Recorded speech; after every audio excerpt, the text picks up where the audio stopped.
পরম দয়াল, পরম প্রেমময় শ্রী শ্রী ঠাকুরই যে আমাদের একমাত্র পরিত্রাতা, সেটা আজ একজন গুরু ভাইয়ের জীবনের কিছুটা অংশ দিয়ে তুলে ধরার চেষ্টা করলাম। চলুন সেই গুরুভাইয়ের মুখ থেকে শুনে নেই সেই সব কথা। পরম দয়াল কাকে কখন কিভাবে উদ্ধার করেন, কখনো বা নিশ্চিত মৃত্যুর হাত থেকে ফিরিয়ে এনে জীবন প্রদান করেন, তার এই লীলা বোঝা ভার। তাকে জীবনে গ্রহণ করে এতটুকু বুঝেছি, জেনেছি, অটুট ভক্তি নির্ভরতা থাকলে মানুষ কখনো তার কৃপাপ্রাপ্ত হতে বঞ্চিত হয় না। এই রচনার মাধ্যমে আমার জীবনের তার অগাধ দয়ার দুটি ঘটনা তুলে ধরার চেষ্টা করেছি। জীবিকার সন্ধানে রাজধানী দিল্লিতে বহুদিন আগে পাড়ি দিয়েছিলাম।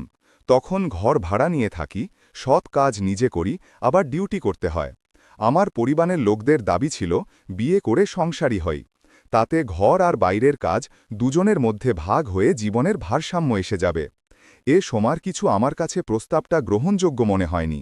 তৎকালীন আয়ের মধ্যে সংসার খরচ সংকুলান করার দুশ্চিন্তায় আরও ভালো কাজের সন্ধান পেলে ব্যাপারটা ভেবে দেখব বলে মূলত রেখেছিলাম। একদিনের ঘটনা। সেদিন ছিল রবিবার, ছুটির দিন। প্রাতকালীন নিত্যকর্ম শেষ করে চায়ের স্বাদ নিতে নতুন নতুন খবর শুনে নেবে, এখনও খবর কর্মের প্রথম পর্ব শেষ করে চায়ের আস্বাদ নিতে নিতে খবরের কাগজ খুলে নিয়ে বসেছি। নতুন কিছু চোখে পড়ে না। একখানা খবর, কোনো হত্যা, ছিনতাই, নারী অত্যাচার, সরকারের পক্ষের তর্ক-বিতর্ক, দলবদলের খেলা, এই সব আর কি। এক জায়গায় চোখ দুটি এসে স্থির হয়ে গেল, কর্মখালির একটা বিজ্ঞাপন দেখে। মৃদু উত্তেজনায় রঙিন, সেই রকম একটা কাজে দেবে, মার্কেটিং এরিয়া সেলস, স্বপ্ন নিয়ে চোখ বুলাতে লাগলাম। অনেক দিন ধরে একটা ভালো কাজের সন্ধান করছিলাম। সেই রকমই একটা কাজের বিজ্ঞাপন। লেখা আছে 10 জন মার্কেটিং এরিয়া সেলস সুপারভাইজার এবং 2 জন ম্যানেজার চাই। নামই একটা কোম্পানির বিজ্ঞাপন, বাজারে তাদের পণ্যের বেশ নাম ডাক আছে। আজই সকাল 10টায় ইন্টারভিউ। মন স্থির করলাম, আজই কোম্পানিতে ইন্টারভিউ দিতে যাব। কিন্তু পরক্ষণেই একটা জায়গায় এসে বুঝতে পারলাম, শিক্ষাগত যোগ্যতা যা চেয়েছে আমি তার গণ্ডি পার করতে পারিনি। শ্রী শ্রী ঠাকুরের একটা বাণী মনে পড়ল, যোগ্যতা নাই, দাবি করে, বেঘোর পথে তারাই মরে। ব্যর্থ প্রত্যাশার হতাশা নিয়ে খবরের কাগজটা একপাশে সরিয়ে ঘরের অন্য কাজে ব্যস্ত হয়ে গেলাম। ছোট থেকে জেনে এসেছি, শ্রী শ্রী ঠাকুর অনুকূলচন্দ্র হলেন আমাদের একমাত্র উপাস্য, পথপ্রদর্শক এবং আপনার চেয়ে আপনজন। তাকে কাতর কণ্ঠে মনের সমস্ত কথা উজাড় করে জানালে সান্ত্বনা পাওয়া যায়। জীবনে কখনো যদি ক্লান্তির ছায়া নেমে আসে বা সমস্যায় জড়িত হয়ে পড়ি, তাকে জানিয়ে প্রার্থনা করলে সব ব্যথা দূর হয়। কথাটা মনে হতেই কাজের ফাঁকে মনে মনে ঠাকুরকে বললাম, ঠাকুর, আমার মনের কোনো কথা তোমার কাছে গোপন নেই, তুমি অন্তর্যামী, সবই বুঝতে পার। এখন যেখানেই কাজ করি অল্প মাইনে, দিল্লির মতো জায়গায় ঠিকমতো গুছিয়ে উঠতে পারবো না। এই কোম্পানিটা আমার বেশ পছন্দ হয়েছিল। ঠাকুর, ওখানে যা শিক্ষাগত যোগ্যতা চেয়েছে তা তো আমার নেই, থাকলে আর চিন্তা করতে হতো না। ঠাকুর, তাই আমার প্রতি তোমার কৃপা দৃষ্টি দাও। এই সব ভাবতে ভাবতে কিছু প্রয়োজনীয় জিনিস পাশের দোকান থেকে আনার উদ্দেশ্যে বাইরে পা দিয়েছি। হঠাৎ অনুভব করলাম, অল্প মিষ্টি মধুর কণ্ঠে কে যেন বলছে, ইন্টারভিউ দিতে যাবি না? যেখানে ভেবেছিস তাড়াতাড়ি চলে যা, দেরি করিস না। চকিতে আশেপাশে লক্ষ্য করে কাউকে দেখতে পেলাম না। শুনে কেন জানি মন প্রাণ আবেগে নেচে উঠল। যন্ত্রচালিতর মতো দ্রুত প্রস্তুতি নিয়ে ঠাকুরকে প্রণাম জানিয়ে বলি, ঠাকুর, তোমার ইচ্ছাই পূর্ণ হোক। তাড়াতাড়ি তৈরি হয়ে গন্তব্যস্থলে যাবার উদ্দেশ্যে রওনা দিলাম। কিন্তু সেখানে পৌঁছে এক জায়গায় থমকে দাঁড়িয়ে পড়লাম। এ কি দেখছি, একসাথে 100 জন প্রার্থী সেখানে উপস্থিত। তারা নিজেদের মধ্যে ইংরেজিতে কথার আদান প্রদান করছে। এত আগে এত বড় কোম্পানিতে ইন্টারভিউ দিতে আমি কোনোদিন আসিনি। ভাবতে থাকি, কোনো মতে সামান্য শিক্ষাগত যোগ্যতার ভরসায় এখানে চলবে কি? এমন সময় হঠাৎ দেখি ওদের মধ্যে কেউ বলল, অত কি ভাবছ, তাড়াতাড়ি গিয়ে তোমার বায়োডাটা জমা করে দিয়ে এস। বায়োডাটা জমা করে দিলাম। বুকে ভিতরে অজানা আন্দোলন উদ্বেল হয়ে উঠল। জানতে পারলাম, কোম্পানি যে শর্ত ছিল তার অনুরূপ না হওয়ায় অনেকের বায়োডাটা ফেরত দেওয়া হচ্ছে। তারা নিরাশ হয়ে ফিরে যাচ্ছে। আলাপ করে জানতে পারলাম, এখানে আমি একমাত্র বাঙালি আর সব হিন্দিভাষী। আমার অন্তরে বিজয় মন্ত্রের অনুচ্ছধ্বনি বয়ে চলছে অবিরাম। চক ভাঙল আমার নামের ডাক শুনে। ইন্টারভিউয়ের জন্য আমার নাম ডাকা হয়েছে। প্রথমে একটু হকচকিয়ে গেলাম, পর মুহূর্তে শ্রী শ্রী ঠাকুরকে স্মরণ করে নীরবে প্রশ্নকর্তাদের সামনে গিয়ে দাঁড়ালাম। একজন প্রশ্নকর্তা আমার বায়োডাটা নিরীক্ষণ করে ইংরেজি চেয়ালে দেখিয়ে বসতে বললেন। নির্দেশ পেয়ে তাদের সম্মুখে বসলাম। প্রশ্নকর্তা তার চশমার ফাঁক দিয়ে উঁকি মেরে আমাকে ভালো করে জরিপ করে নিয়ে বললেন, আপনি রুমের ভেতরে প্রবেশ করে আমাদের উদ্দেশ্যে দুটো হাত জোর করে জয় গরু বললেন। এর অর্থ কি, কেন বললেন? আমি অপ্রস্তুত। নিজের অজান্তে কখন যে জয়গরু বলে তাদের সম্ভাষণ করেছি বুঝতে পারিনি। ক্ষণিকের জন্য আমার ভুল কিনা ভেবে অপ্রস্তুত হয়ে পড়েছিলাম। পরক্ষণে বুঝতে পারলাম দীর্ঘদিনের সুন্দর একটা অভ্যাসের সংযোগের ফল এটা। এখানে এসে তার ব্যতিক্রম ঘটেনি। মিষ্ট ও মণ্ডলিত উত্তর দিয়েছিলাম, আপনার গুরু জয় হোক এবং আমার গুরু জয় হোক। আমরা যেই গুরুর শিষ্য হই না কেন তাদের উদ্দেশ্যে জয়ধ্বনি দিলাম। প্রশ্নকর্তা, আপনার গুরুর নাম কি? ভক্তি সহকারে জানালাম, শ্রী শ্রী ঠাকুর অনুকূল চন্দ্র। তারপর দেওঘর সংগঠন আশ্রমের কথা বললাম। প্রশ্নকর্তাদের মুখের ভাব দেখে মনে হলো আমার কথায় যেন তারা প্রফুল্ল হয়েছেন। তবে তাদের মধ্যে একজন প্রশ্নকর্তা বিদ্বেষের একচিলতে হাসিতে মুখ টেনে বললেন, আমাদের কিছু বুঝে আসছে, আপনার সাথে বাংলায় কথা বলবো, হিন্দিতে কথা বলবেন। কি ইংরেজিতে কথা বলবো? এই বিচিত্র কূট প্রশ্নের সঙ্গত উত্তর যা আমার অগোচরে ছিল, বুদ্ধির অগোচরে ছিল, পরম দয়াল আমাকে দিয়ে কুশল ও বিচক্ষণ ব্যক্তির মতো সেই কথা যেন বলিয়ে নিলেন। বললাম, স্যার, আপনি আপনার রাষ্ট্রভাষায় কথা বলুন, আমি আমার রাষ্ট্রভাষায় কথা বলতে চাই। আমাদের রাষ্ট্রভাষা হিন্দি, অতএব উভয়ের বলতে বা বুঝতে কোনো অসুবিধাই হবে না। আমার কথা শুনে তাদের চোখে মুখে খুশির উজ্জ্বল আভাস দেখতে পেলাম। এবার চারজন প্রশ্নকর্তা নিজেদের মধ্যে কথার আদান প্রদান করতে থাকলেন। ভেবেছিলাম তাদের প্রশ্নবাণে আমাকে জর্জরিত করে তুলবে। আশ্চর্যজনকভাবে এবার তারা আমাকে কোনো প্রশ্ন করলেন না। একজন কোম্পানির লেটার প্যাডে কিছু লিখে আমার দিকে বললেন, বাড়িয়ে বললেন, আপনার ব্যক্তিত্বের আন্তরিকতাপূর্ণ ব্যবহার এবং বুদ্ধিমত্তার পরিচয় পেয়ে আমরা সবাই আনন্দিত হয়েছি। আশা করি পরবর্তীকালেও এমনভাবে আমাদের খুশি করবেন। আমরা আপনাকে এই কোম্পানিতে উপযুক্ত বলে নির্বাচন করলাম। কালকে এসে আপনার কাজের দায়িত্ব বুঝে নেবেন। আমি অবাক বিস্ময়ে তাদের মুখের দিকে চেয়ে কথাগুলো শুনছিলাম। বিশ্বাস হচ্ছিল না ঠিক। সেই দিন মনে যে কি অপূর্ব এক আনন্দ উপলব্ধি করেছিলাম তা ভাষায় ব্যক্ত করা সম্ভব নয়। অনুভব করেছিলাম তার অশেষ কৃপা না হলে এমনটা হতে পারে না। অফিস রুম থেকে বেরিয়ে আসতে কিছু প্রার্থী আমায় ঘিরে ধরল। তারা জানতে চাইল আমি সিলেক্টেড হয়েছি নাকি বাতিলের দলে। তারা আমাকে কি কি প্রশ্ন করেছিল।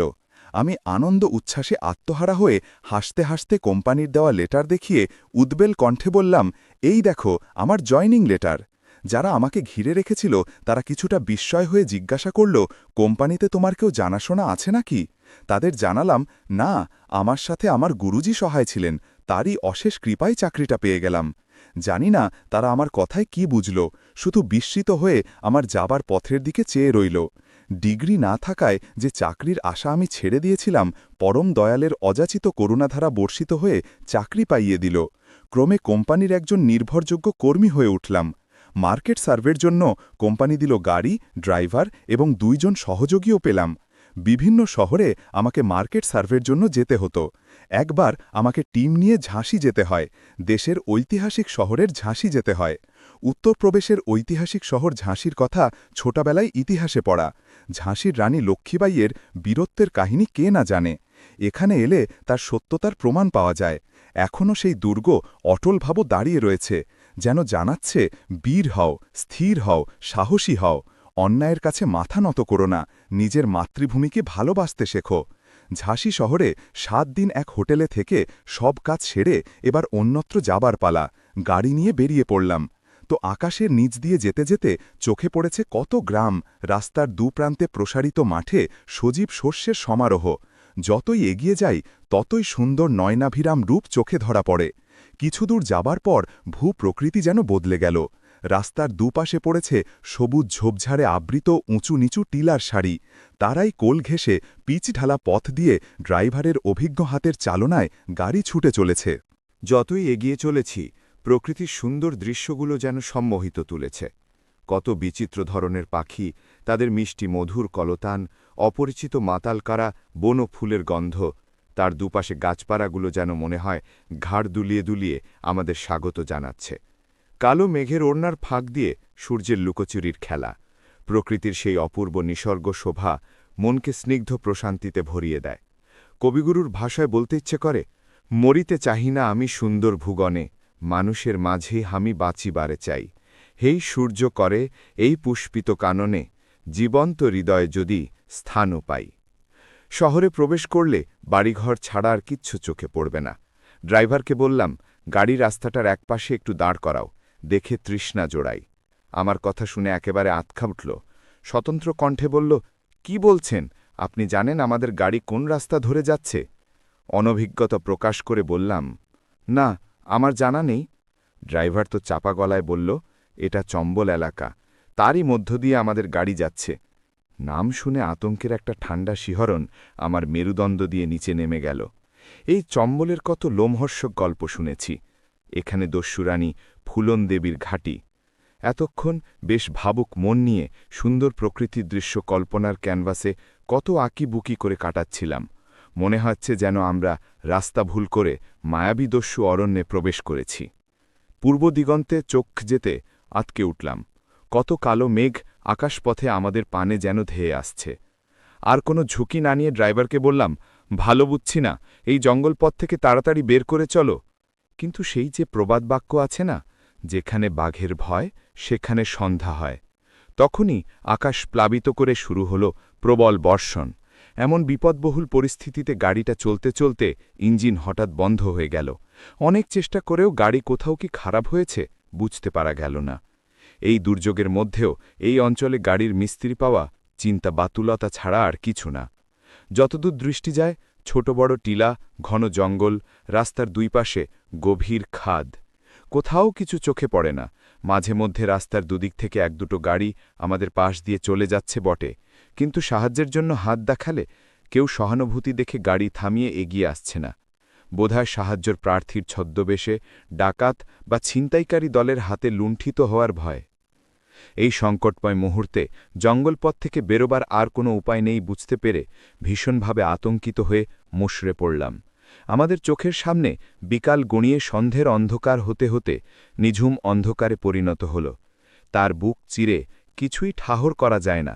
আশেপাশে জঙ্গলে পড়া বিদ্যুতের নীলাভ দ্যুতিতে চোখ ধাজানো প্রচণ্ড বজ্রপাতের শব্দ আরও ভয়ার্থ করে তোল। আমাদের গাড়িতে ড্রাইভার আর আমি ছাড়া আরও দুজন রয়েছে।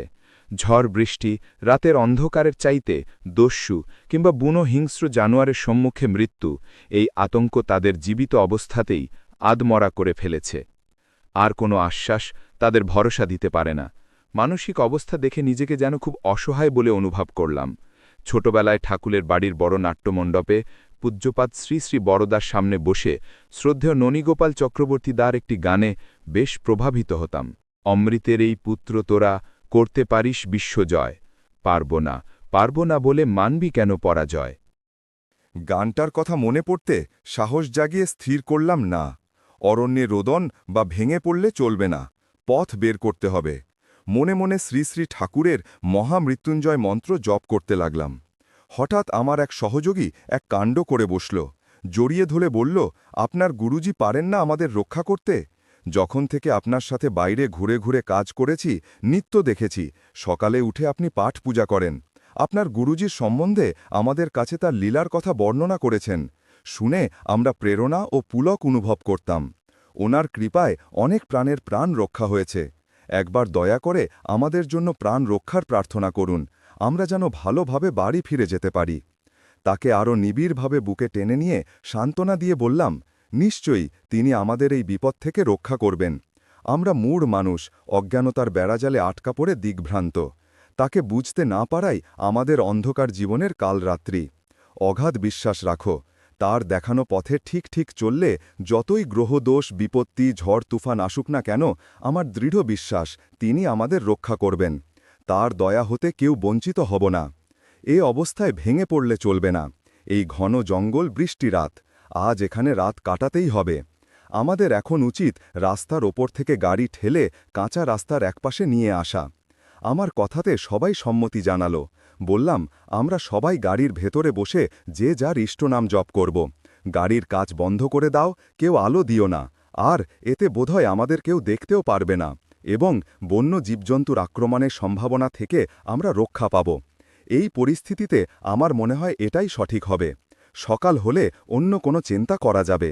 সবাই যেন আমার কথায় আশ্বস্ত বোধ করল এবং মেনে নিল। ইষ্ট নাম জপ করতে করতে কখন যে চোখ লেগেছে জানি না। একদল কাকের ও পাখির কলতানে হুঁশ এলো। তাকিয়ে দেখি রাতের অন্ধকার কেটে গিয়ে সূর্য উদয় হয়েছে। ৩ জন ভয়ে সিটের একপাশে কাঁথে ঘুমিয়ে পড়েছে। তাদের ডেকে উঠালাম। প্রাণে বেঁচে আছে ভাবতে পেরে তাদের চোখে মুখে প্রসন্নতার চিহ্ন ফুটে উঠল। গতকাল রাতে গাড়ির কি খারাপ হয়েছে দেখার জন্য ড্রাইভারকে বললাম।